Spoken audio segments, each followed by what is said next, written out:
బాగానే స్ట్రాంగ్‌గా ఉన్నారు.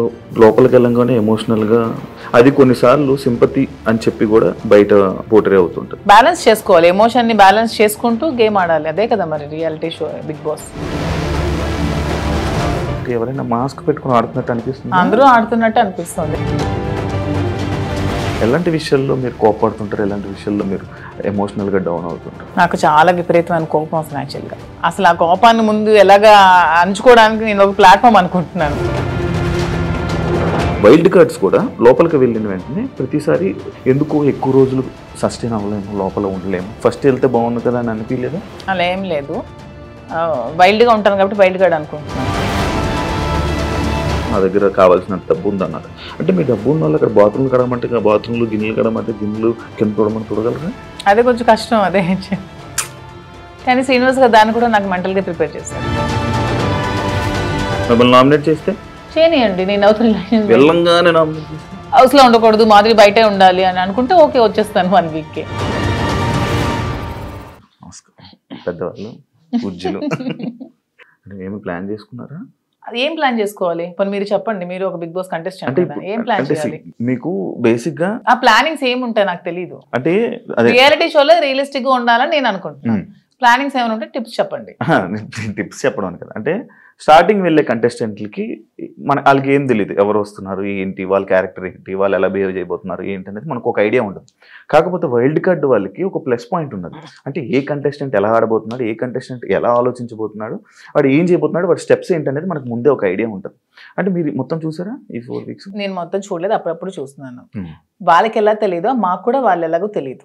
నాకు వాళ్ళ పేర్లు ఇప్పుడు తెలుసు అంతే, అంతకుమించి నాకు తెలియదు. అందులో మాస్కులతో ఆడినప్పుడు వాళ్ళు ఎప్పుడు ఎలా మారుతారో కూడా ఎవరికీ తెలియదు. ఈ రోజు ఇలా ఉండొచ్చు, రేపొద్దున ఇంకొకలా ఉండొచ్చు. ఒక రోజు ఒకలా గేమ్ ప్లాన్ ఉంటుంది వాళ్ళు, ఇంకో రోజు ఇంకోలా ఉంటుంది. సో ఆ స్ట్రాటజీ కూడా కంప్లీట్ గా మనకు తెలియదు. తెలుస్తుంది అనేది అపోహ, అంతే కదా. ఈ రోజు మీ గేమ్ ప్లాన్ ఒకలా వాళ్ళు ప్లాన్ చేసుకోవచ్చు, నెక్స్ట్ మూమెంట్ కి వాళ్ళు మారొచ్చు, ఇలా కాదు నేను ఇంకోలా ఆడాలని మారొచ్చు. సో ఒకే స్ట్రాటజీ మెయింటైన్ అవ్వదు కదా. అంటే లైక్ మాస్క్లు అని చెప్పి అన్నారు కాబట్టి ఎవరైనా మాస్క్ పెట్టుకుని ఆడుతున్నట్టు అనిపిస్తుంది? అందరూ ఆడుతున్నట్టు అనిపిస్తుంది, ఎవరు జెన్యూన్ లేరని అనిపిస్తుంది. మీరు వెళ్ళాక మిమ్మల్ని కూడా మాధురి గారు ఎందుకో మాస్క్ వేసుకొని ఆడుతున్నారు అని అంటే మీరేం? నేను వచ్చాక క్వశ్చన్ చేస్తే ఆన్సర్ నేను చెప్తాను, మీకు అలా అనిపిస్తే. నేను వెళ్ళిన తర్వాత మీకు నేను ఏమైనా మాస్క్ వేసుకున్నట్టు అనిపిస్తే, వచ్చిన తర్వాత మీరు ఇదే క్వశ్చన్ మీకు ఉంటే అప్పుడు ఆన్సర్ చేస్తాను. మిమ్మల్ని ఎప్పుడు ఇంటర్వ్యూలో తప్ప బయట మీ గురించి తెలియదు, మీ ఎమోషన్స్ గురించి తెలియదు. ఎలాంటి విషయాల్లో మీరు కోపడుతుంటారు? ఎలాంటి విషయాల్లో మీరు ఎమోషనల్గా డౌన్ అవుతుంటారు? నాకు చాలా విపరీతమైన కోపం వస్తుంది యాక్చువల్గా. చాలా అంటే చాలా కోపం. అసలు ఆ కోపాన్ని ముందు ఎలాగా అణుచుకోవడానికి నేను ఒక ప్లాట్ఫామ్ అనుకుంటున్నాను. శ్రీనివాస్ గారు చాలా చెప్తున్నారు, చెప్పి పంపిస్తున్నారు. చాలా కోపం. అక్కడ ఏదైనా ఒక అన్యాయం జరుగుతోంది, అక్కడ తప్పు జరుగుతోంది, అది బాగాలేదు, అలా చేయకూడదు వాళ్ళ అనే మూమెంట్ నాకు అనిపించినప్పుడు నాకు చాలా అసలు ట్రిగ్గర్ అయిపోతాను, చాలా కోపం వచ్చేస్తుంది. అంటే ఎవరైనా ట్రిగ్గర్ చేసి ఈజీ, అది మీ వీక్నెస్ కదా. నేను ఎవరైనా ట్రిగ్గర్ చేస్తే ట్రిగ్గర్ అవ్వను, నాకు అది నచ్చకపోతే ట్రిగ్గర్ అవుతాను. అదే మీకు నచ్చని పనులు ఎవరో చేస్తారు, మరి అది వీక్నెస్ అవుతుంది కదా. అలా ప్రతిసారి ట్రిగ్గర్ అయిపోతుంది. ట్రిగ్గర్ అయ్యి వాళ్ళకి చెప్తాను, అది చేయకూడదు, మీరు ఇలా చేయండి, ఇది కరెక్ట్ కాదు, కరెక్ట్ చేసుకోండి అని చెప్తాను. వింటే ఓకే, వినకపోతే ఇంకా వాళ్ళ ఇష్టం. అండ్ ఇంకొకటి, చాలా మంది సీజన్స్లో అంటే మీ ఏజ్ కేటగిరీ గ్రూప్ ఉన్న పీపుల్ ఫాస్ట్గా ఎలిమినేట్ అయిపోయి వచ్చేసే ఛాన్సెస్ ఎక్కువ అనమాట. అది కాకుండా వైల్డ్ కార్డ్స్ కూడా లోపలికి వెళ్ళిన వెంటనే ప్రతిసారి అంటే ఎందుకు ఎక్కువ రోజులు సస్టైన్ అవ్వలేము, లోపల ఉండలేము అని బయటకు వచ్చేసే కంటే ఆ భయంతో ఎందుకు యాక్సెప్ట్ చేయడం, ఫస్ట్ వెళ్తే బాగుంది కదా అని అనిపించలేదా? అలా ఏం లేదు, వైల్డ్ గా ఉంటాను కాబట్టి వైల్డ్ కార్డ్ అనుకుంటున్నాను. అది అర్థమవుతుంది వైల్డ్ గా ఉంటారని. దాంట్లో ఎందుకు అంటే మీ ఏజ్ మేము గెలవకూడదా, మేము ఆడలేమన్నా మీ ఒపీనియన్, ఎందుకు మమ్మల్ని సపోర్ట్ చేయరా పబ్లిక్ సపోర్ట్ చేస్తారు అంటే నేను ఆ విధంగా అంటే మీరు అన్నారు కదా, మీ ఏజ్ వాళ్ళు వచ్చేస్తారు, మీ ఏజ్ వాళ్ళు త్వరగా వెళ్ళినట్టు. అది అనేది జనాలు ఒక ఒపీనియన్, జనాలకి ఒక ఒపీనియన్ అలా ఉండిపోయింది. ఎందుకు ఉండిపోయింది అంటే అది ఎందుకు నాకు అర్థం కాదు. ప్రతిసారి ఆ సీజన్ లో అలా జరగడం వల్లేమో, ప్రతి సీజన్స్ లో అలా జరగడం వల్లేమో. మేము సరిగ్గా గేమ్ ప్లే చేయలేమా, మేము సరిగ్గా స్ట్రాటజీ ప్లాన్ చేయలేమా, మేము ఫిజికల్ గేమ్స్ ఆడలేమా, మేము అన్ని 100% పర్ఫెక్ట్ గా ఇచ్చినప్పుడు మమ్మల్ని మేమే ఎందుకు ఎలిమినేట్ అవుతామని అనుకోవాలి. అంటే ఇప్పుడు మీకు అంటే లైక్ ఇంత బిఫోర్ ఇంటర్వ్యూలో చూసాను, నాకేమో డబ్బుకు అంత పెద్ద కరువు ఏం లేదు, నా దగ్గర కావాల్సినంత డబ్బు ఉంది అన్నారు. అంటే మీ డబ్బు ఉన్న వాళ్ళు అక్కడ బాత్రూమ్లు కడగమంటే బాత్రూమ్లు, గిన్నెలు కడగమంటే గిన్నెలు, కింద చూడమని చూడగలరా? అదే కొంచెం కష్టం. అదే ఇలాంటి విషయాలు ఉంటాయి కదా, అలా దానికోసం అడిగాను క్వశ్చన్. కానీ శ్రీనివాస్ గారు దాన్ని కూడా నాకు మెంటల్ గా ప్రిపేర్ చేశారు. అంటే ఏ సిచ్యువేషన్ లో కూడా ఇలా ఉండాలి. ఇక్కడికి వచ్చాక కడిగిద్దామనా? నేను అసలు చీపురు పట్టుకుంటేనే అతను చూడలేరు. అదే మరి ఇప్పుడు అక్కడ అలా ఉంటాయి. అది కాకుండా మిమ్మల్ని అనరాని మాటలు అంటుంటారు.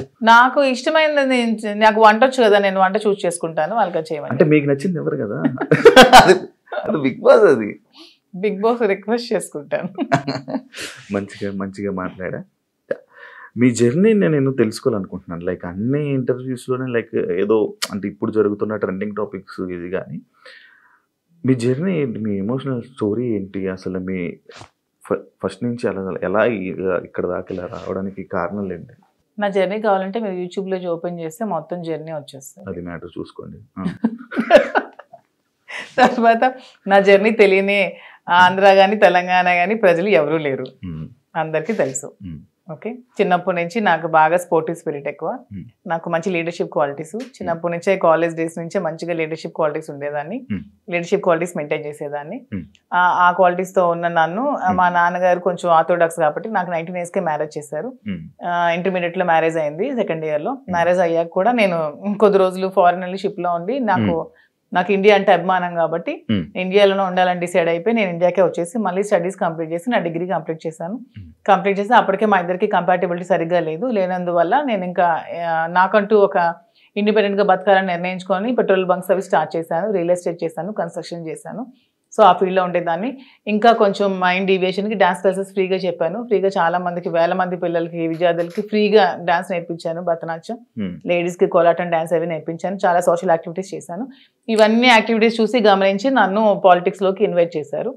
ఇన్వైట్ చేశాక పాలిటిక్స్లో కూడా చాలా యాక్టివ్గా పార్టిసిపేట్ చేశాను. బాగా తిరిగేదాన్ని, బాగా ప్రజలతో ఇంకా కొంచెం మమేకమై తిరిగినప్పుడు నాకు వస్తున్న ఫేమ్ని, నా పడుగుతున్న గ్రాఫ్ని తట్టుకోలేక నా పార్టీలో ఉన్న చాలా మంది నన్ను తొక్కాలని చూశారు. ఆ సిచ్యువేషన్లోనే చాలా నన్ను బ్యాట్ చేయాలని ట్రై చేశారు. ట్రై చేసినప్పుడు నా పరిస్థితులు కూడా బాగాలేనందువల్ల, నేను దూరంగా ఉండడం వల్ల, శ్రీనివాస్ గారు కూడా ఇదే సిచ్యువేషన్లో దూరంగా ఉండడం వల్ల మా ఇద్దరం ఒకటై పెళ్లి చేసుకుందాం, తర్వాత లైఫ్ లీడ్ చేస్తాం, తర్వాత బిజినెస్ పెట్టాం, చాలా మందికి జాబ్స్ ఇస్తున్నాం, చాలా మందికి ఫుడ్ పెడుతున్నాం, లైఫ్ లీడ్ చేస్తాం. ఇది నా స్టోరీ. ఇంత ఫాస్ట్ ఎందుకంటే స్లో చెప్పు. మరి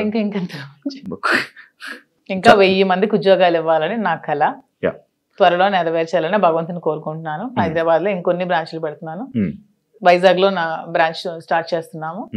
సో ఇలా ఇంకొంచెం ముందుకు వెళ్తూ ఇంకొంతమందికి ఉపాధి కల్పిస్తూ లైఫ్ లీడ్ చేయాలనేది నా కోరిక. మీ జర్నీకి బిగ్ బాస్ జర్నీకి సంబంధం ఏంటి? నా జర్నీ చూసి నచ్చి బిగ్ బాస్ కి రమ్మని ఇన్విటేషన్. ఏం చెప్పారు జర్నీలో? ఎవరు చెప్పాలి? అడుగుతారు కదా కొన్ని. నాకు ఎవరు అడగలేదు, వాళ్ళు చూసి నా దగ్గర. అదే లైక్ అదే వదిలేండి. మీ జర్నీకి, ఇప్పుడు బయట ఉన్న జర్నీకి బిగ్ బాస్ జర్నీకి ఏంటి? బిగ్ బాస్ జర్నీ చేసాక తెలుస్తుంది బయట ఉన్న జర్నీకి. ఇంకా జర్నీ చేయలేదు, చూసారు కదా, వెళ్తున్నాను కదా. మరి నేను జర్నీ చేస్తుంది, మీరు వెళ్తారు, మీరు గోవా వెళ్ళి వచ్చారు బాబు, మీ గోవాలో ఎలా ఉంటుందో తెలుస్తుంది. నేను ఇంకా వెళ్ళలేదు కదా, నేను జర్నీ చేసి వచ్చాక అప్పుడు చెప్తాను. డిఫరెంట్ కదా. ఇప్పుడు మీ పొలిటికల్ బ్యాక్గ్రౌండ్ అంటే బయట ఉన్నదానికి డిఫరెంట్, అంటే బిగ్ బాస్ లో ఉన్న కంటెస్టెంట్ ఆ గేమ్ అంతా డిఫరెంట్. అదే శివ గారు, అక్కడికి వెళ్ళి ఎక్స్పీరియన్స్ చేసి వచ్చిన తర్వాత అప్పుడు మళ్ళీ మనం ఇంటర్వ్యూ చేసుకున్నప్పుడు నా పొలిటికల్ లైఫ్ ఇది, నా బిగ్ బాస్ లైఫ్ ఇది అని చెప్పడానికి ఉంటుంది. ఇంకా నేను ఎక్స్పీరియన్స్ చేయలేదు. లేడీస్ అనగానే లైక్ గొడవలు ఎక్కువ. ఎందుకు గొడవలు ఎక్కువ? లేడీస్ అంటే మీకు ఎలా కనిపిస్తున్నాం మేము గొడవలు ఎక్కువ? మీకు లేడీస్ అంటే గొడవలే కనిపిస్తుంది. మా వల్లే మీ లైఫ్ స్టార్ట్ అయిందని, మా వల్లే అసలు ఈ సృష్టి మొదలైందని, మేమే పెద్ద శక్తి అని, అసలు మహిళ లేకపోతే అసలు ఈ సృష్టి లేదని, ఇవన్నీ మీకు అనిపించవా? లేడీస్ అంటే గొడవలు అని ఎందుకు మీరు నెగిటివ్ గా చెప్తారు? మీ వల్ల గొడవలు అవ్వలేదా? మీరు ఎప్పుడు మీ ఫ్రెండ్స్ తో గొడవలు లేవా? మీరు ఎప్పుడు గొడవలు పడి మందు తాగుతూ బీర్ బాటిల్ కొట్టుకోలేదా? లోపల ఎవరికి శక్తి? మహిళ శక్తి. అంటే మీ అబ్బాయిలకి మేమే శక్తి అది లోపల ఎవరికైనా శక్తిగా ఉండాలనుకుంటున్నారా? ఎవరికి ఉండాలనుకోవట్లే, మాకు మేముగానే శక్తిగా ఎదగాలనుకుంటున్నాం. ఇప్పుడు మీరు ఆల్రెడీ సీజన్ చూసారు, మీకు ఎవరు నచ్చారు? అంటే అందరూ బాగానే ఆడుతున్నారు. ఎవరితో ఉండాలనుకుంటున్నారు? నేను ఎవరితో ఉండాలనుకోవట్లేదు, గేమ్ ఎవరితో ఉండడానికి వెళ్ళట్లేదు, మనం ఆడడానికి వెళ్తున్నాం. బయట అందరూ అలాగే అన్నారు, లోపలికి వెళ్ళాక ఎవరితో అలా ఎందుకు లేదు? ఇప్పుడు రిలేషన్షిప్ బిల్డప్ అయింది, బాగా రిలేషన్ లో ఉన్నాము, కప్పు నీకు కావాలా ఫ్రెండ్కి కావాలని నాగార్జున గారు అడుగుతారు, నేను ఇస్తానా? ఇవ్వను కదా, నాకే కావాలంటాను. దానికి ఎందుకు మన రిలేషన్షిప్ మెయింటైన్ చేసి బాధపడి, రిలేషన్స్ మెయింటైన్ చేసి నామినేట్ చేయడానికి కూడా బాధపడాలి? చేయకూడదు, అసలు చేయలేము. నేనైతే చేయలేను. నామినేట్ చేస్తే చేయనియండి, నేను అవుతున్న రిలేషన్స్ వెళ్ళంగానే నామినేట్ చేస్తే చేయనియండి, జనాలు ఆదరిస్తారు. ఆదరించకపోతే వచ్చేస్తాను. నన్ను హౌస్లో ఉండకూడదు, మాధురి బయటే ఉండాలి అని అనుకుంటే ఓకే వచ్చేస్తాను 1 వీక్కే. యాక్సెప్ట్ చెయ్యాలి, అదే కదా లైఫ్. అంతే. నేను ఇంకోటి, ఇది పర్సనల్ క్వశ్చన్ అనుకోవచ్చు, లేకపోతే ఏదైనా అనుకోవచ్చు. లైక్ బిగ్ బాస్ కొన్ని సీజన్లకు వెళ్ళి, అంటే లైక్ ఒక రిలేషన్లో ఉన్న పర్సన్స్ లోపలికి వెళ్ళాక బయటకు వచ్చాక విడిపోవడం అలాంటివన్నీ జరుగుతుంటాయి. అవును, వాళ్ళు సరిగ్గా లేకపోతే అదే జరుగుతుంది, తప్పే ఉంది. ఏదో మనం బయట ఇలా ఉంటే బోట్లు పడతాయి, ఇలా ఉంటే జనాలు ఆదరిస్తా అనేది చాలా తప్పు. మనం మనలాగే ఉండాలి. ఆబ్వియస్లీ కంపాటబిలిటీ కుదరకపోతే వాళ్ళు రాంగ్ గా ఉంటే విడిపోవచ్చు, తప్పే ఉంది. రివ్యూస్ చూస్తుంటారా బయట? లేదు, నేను చూడను. అసలు మీకు బిగ్ బాస్ మీద ఐడియా ఉందా? ఉంది. ఏముంది? Bigg Boss. మీకు బిగ్ బాస్ అంటే ఏమనుకుంటున్నారు? బిగ్ బాస్ అంటే ఒక బిగ్గెస్ట్ రియాలిటీ షో, ఒక నేషనల్ ఛానల్లో ఒక మంచి ప్లాట్ఫామ్. వెళ్ళిన ఎవరికైనా సరే అది మంచిగా యూజ్ చేసుకుంటే మనం మంచిగా లైఫ్లో షైన్ అవ్వచ్చు. దాన్ని ఎక్కడైనా మనం మిస్యూజ్ చేసుకుంటే అక్కడే ఉండిపోతాం నెగిటివ్గా. సో యూజ్ చేసుకునే విధానం బట్టి ఉంటుంది. ఒక మంచి ప్లాట్ఫామ్ వాళ్ళు కలిగించినప్పుడు మనం మంచిగా ఆడి మంచిగా జనాల ఆదరణ సంపాదించుకొని బయటకు వచ్చా కూడా దాన్ని మంచిగా యూజ్ చేసుకొని మనం ఇంకొంచెం స్థానానికి ఎదగొచ్చు అని నేనైతే అనుకుంటున్నాను. మంచిగా ఆడడం అంటే మనం జెన్యున్ గా ఉండాలి. మీరు అన్నట్టు అవేవి కాకుండా జెన్యున్ గా ఉండాలి. మీరు జెన్యున్ అనుకుంటారు కానీ బయట అలా అందరూ అనుకోరు కదా. అనుకుంటే ఆదరిస్తారు, అనుకోకపోతే 1 వీక్ లోనే పంపిస్తారు. బయట ఒకవేళ మీకు నెగిటివ్ అయినా యాక్సెప్ట్ చేస్తారా? నెగిటివిటీని నేను ఎక్స్ప్లెయిన్ చేసుకోగలను. ఏదైనా మా రిలేషన్షిప్ ఎలా ఎక్స్ప్లెయిన్ చేసుకొని చెప్పాను, అది కూడా ఎక్స్ప్లెయిన్ చేసుకుంటాను. మీ జర్నీ గురించి, మీ గురించి ఏమైనా ఆడియన్స్ చెప్పాలనుకుంటున్నారా వెళ్ళే ముందు? 100% నాకు ఈ ప్రజలే నన్ను ఇంత ఈ స్థానానికి తీసుకొచ్చారు, నన్ను ప్రజలే ఆదరించారు. మీ ఆధారంతోనే నాకు ఈరోజు బిగ్ బాస్ అవకాశం వచ్చింది. మీ ఆధారంతోనే నేను హౌస్లోకి వెళ్తున్నాను. అదే విధంగా మీ సపోర్ట్ నాకు ఇంకొంచెం ముందుకెళ్తూ నాకు ఇంకొంచెం మీరు ముందుకు నడిపించాలని కోరుకుంటున్నాను. టాస్క్ ఆడగలరా? ఎందుకు ఆడలేను? మీకు అంత వీక్గా కనిపిస్తున్నాను అంటే ఒక ఉమెన్ మదర్ అంటే టాస్క్లు ఆడలేదా? నేను అలా అనలేదండి. టాస్క్లు సంజన గారు కూడా ఆడుతున్నారు కదా, లైక్ మీరు ఓకేనా? ఎప్పుడు ఆడలేదు కదా లైక్ అలా. అసలు లేడీస్ అందరూ కూడా ఆడగలరు, వాళ్ళు అనుకుంటే ఆడగలరు. Okay, thank you so much Madhuri గారు. మిమ్మల్ని చూస్తుంటే చాలా స్ట్రాంగ్ అనిపిస్తుంది. లోపల కూడా వెళ్ళి ఇదే స్ట్రాంగ్గా ఉంటారని, మంచిగా ఆడతారని, ఆడియన్స్లో మంచి పేరు తెచ్చుకొని ఫైనల్ వరకు వెళ్తారని మనస్ఫూర్తిగా కోరుకుంటున్నాను. Wish you all the best and congratulations. చూసారు కదా, thank you so much. And ఇంకో గెస్ట్తో మళ్ళీ మీ ముందు కలుస్తాం. అంతవరకు thank you. And for more videos, please subscribe to iDream. Please subscribe to iDream. Please subscribe iDream. And please subscribe to iDream. For more videos, subscribe to iDream. please like, share and subscribe to the channel. Congratulations, iDream. Subscribe to iDream. Subscribe to iDream. So subscribe to iDream Media.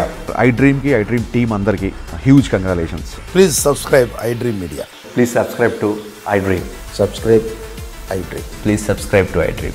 iDream అంటే నా కళల channel subscribe చేసుకున్న నోరు తిరుగుతలేదు, మీరైతే గంట గుర్తు కొట్టండి. For more such videos, please subscribe to iDream.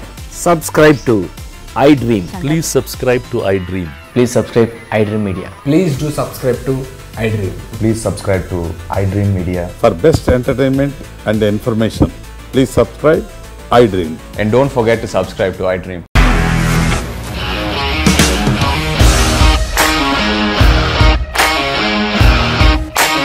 ఇండస్ట్రీలో కమిట్మెంట్ ఇష్యూస్ వస్తే నీకు కూడా వచ్చినట్టు? మార్నింగ్ తీసుకెళ్ళాలంటే కొట్టి పడేసాడు.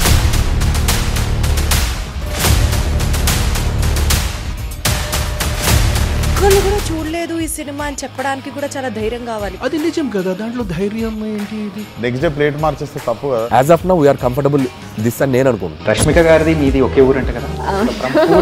నీకు కోపం వచ్చిందంటే బాగా తిట్టేత్తరా? తిట్టేద్దామండి. నిజంగా గేమ్ ని ఎలా చేంజ్ చేయగలిగారు? ఏపీఎస్ఎఫ్సి వాళ్ళకి 6 నెలల్లో నేను 6 లక్షలు కట్టా. బిజినెస్ చేయాలనుకుంటే it is as difficult as riding a tiger.